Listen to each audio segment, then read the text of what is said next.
नमस्कार, मैं आचार्य Mohini Bhardwaj astro help के यूट्यूब चैनल पर आपका स्वागत करती हूँ। आज हम बात करेंगे रत्नों के बारे में। रत्न आखिर कौन पहन सकता है, रत्न पहनने के लिए हमें किसकी सलाह लेनी जरूरी है और रत्न पहनने के लिए सबसे पहले हमें क्या पता करना चाहिए कि कौन सा रत्न हमें पहनना चाहिए।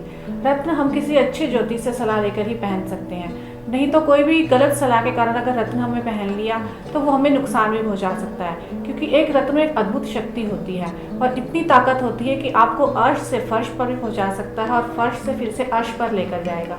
इसीलिए रत्न को पहनने के लिए अच्छी जानकारी होना बहुत ज़रूरी है और किसी ग्रह की ताकत हम तक पहुंचने के लिए ही हम उस रत्न को धारण कर सकते हैं, क्योंकि कोई ग्रह हमारी कुंडली में अच्छा है और अच्छा होकर भी हमें फल नहीं दे रहा क्योंकि उसके अंदर बल नहीं है। उस ग्रह को अच्छा करने के लिए ही हम रत्न का सहारा लेते हैं, जिससे कि हमें उसकी अद्भुत शक्ति प्राप्त होती है। हम बात करेंगे मोती रत्न के बारे में। यह सफेद और दूधिया रंग का होता है। यह रत्न पारदर्शी नहीं होता।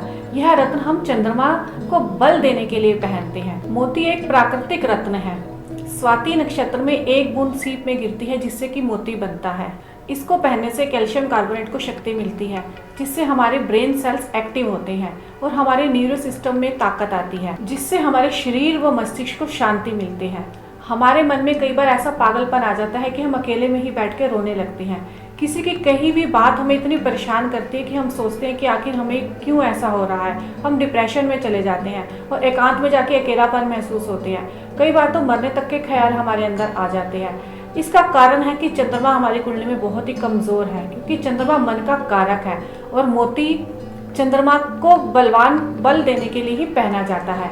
अगर आपको मोती पहनना है तो इसके लिए भी आपको अच्छे ज्योतिष से सलाह लेनी चाहिए, क्योंकि कुंडली में अगर चंद्रमा बहुत ही ज्यादा खराब है, नीच है या पीड़ित है पापी ग्रहों से, तब आप इस रत्न को पहन लेते तो चंद्रमा आपको अच्छा फल देने की बजाय बुरा फल भी दे सकता है, जिससे कि आपके अंदर पागलपन बढ़ जाएगा। अधिक सोचने की जो आपके अंदर टेंडेंसी पहले से ही आपको परेशान कर रही थी वो भी आपकी बढ़ जाएगी। मोती पहनने से गुस्सा कम होता है, हमारे अंदर सोचने समझने की शक्ति आती है, हमारे अंदर अवसाद भी कम होता है। पागलपन की तरह से हम कई बार इतनी बातें ऐसी कर जाते हैं जो कि सामने वाला सोचता है कि ये इंसान तो पागल है, वो भी चंद्रमा की कमी के कारण ही होता है, क्योंकि सोच और मन दोनों का जुड़ाव चंद्रमा से है और इसको नियंत्रण करने की ताकत भी चंद्रमा के पास ही है। और ऐसा नहीं है कि हमारा मन भटक रहा है और हम मोती को पहन लें, हमें हमारे विचारों पर कंट्रोल नहीं है तो हम मोती पहन लें, नहीं। इसको पहनने के लिए आपको सलाह ले लेनी बहुत जरूरी है, क्योंकि मोती ही एक ऐसा रत्न है जो आपके विचारों को बहुत ऊंचा भी ले सकता है और आपके विचारों को नीचा भी गिरा सकता है। कुंडली के अंदर आपका अगर चंद्रमा नीच का है, 6, 8, 12 का स्वामी है या 8वें या 12वें भाव में ही बैठा हुआ है, तब आपको मोती धारण नहीं करना चाहिए। और कुंडली में अगर चंद्रमा आपके प्रथम भाव का स्वामी है, द्वितीय भाव का स्वामी है, चतुर्थ भाव का स्वामी है, पंचम का, सप्तम का, नवम का, दशम का, एकादश भाव का स्वामी है, तभी आप इस रत्न को पहन सकते हैं। चंद्रमा की राशि कर्क है। अगर चंद्रमा अपनी राशि कर्क में बैठा है लेकिन 6, 8, 12 में ये राशि ना पड़ती हो, तभी आप इस रत्न को धारण कर सकते हैं और किसी अच्छे ज्योतिष से सलाह लेकर अच्छी जगह से ही रत्न खरीदकर आपको पहनना चाहिए। मोती अगर हमें सूट नहीं कर रहा तो हमारे शरीर में रसायन तत्व की कमी हो जाएगी, जिससे कि हमारे शरीर में जल तत्व की मात्रा बढ़ जाएगी और हमें कफ बढ़ जाएगा, जिससे कि हमें शरीर में परेशानी होनी शुरू हो जाएगी।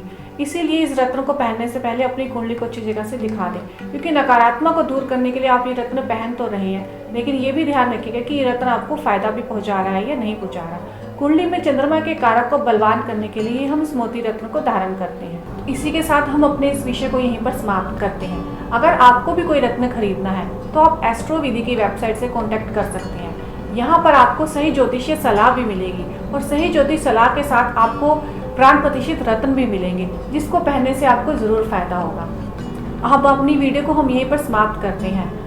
नए विषय के साथ फिर से आपके साथ उपस्थित होंगे, लेकिन हाँ, अगर आपको हमारी वीडियो पसंद आती है तो आप इसको लाइक भी कीजिए और आप हमारे साथ बने रहना चाहते हैं तो आप इसको सब्सक्राइब भी कीजिए।